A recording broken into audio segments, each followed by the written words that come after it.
ستارے جس کی گرد راہ ہوں وہ کاررواں تو ہے.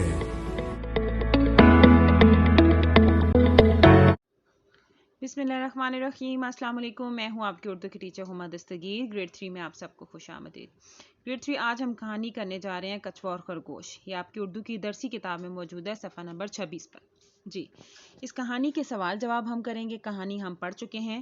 آپ نے کیا کرنا ہے کہ آپ نے اپنی اردو کی اس کتاب پر ہی آپ نے صفحہ نمبر 28 ٹھیک ہے، 26-27 پر یہ کہانی ہے اور 28 پر آپ نے یہ سوال جواب کرنے ہیں. وہاں پہ آپ کو یہ مشق دی ہوئی ہے جس میں سوال لکھے ہوئے ہیں. آپ نے صرف ان سوالوں کے نیچے جواب لکھنے ہیں. اس لیے میں نے بھی یہاں پر آپ کی آسانی کے لیے یہاں پر جوابات لکھتی ہیں. ٹھیک ہے، سوال نمبر 1 کا جواب کیا ہے؟ اس کہانی کے کرداروں کے نام کچھوا اور خرگوش ہیں. وہ دونوں جنگل میں رہتے تھے.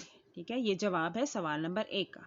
جواب نمبر 2، خرگوش نے کچھوے کے آہستہ چلنے کا مذاق اڑایا.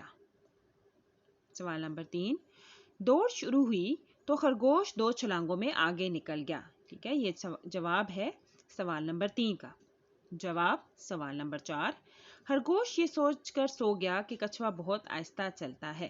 ٹھیک ہے، یہ آپ کے 3 سوالوں کے جواب میں نے آپ کی آسانی کے لیے کر دیے. اب آپ نے یہ کرنا ہے جو آپ کا گھر کا کام ہے.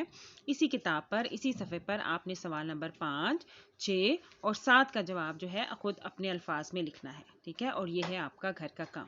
اپنا بہت زیادہ خیال رکھیے گا. اللہ حافظ.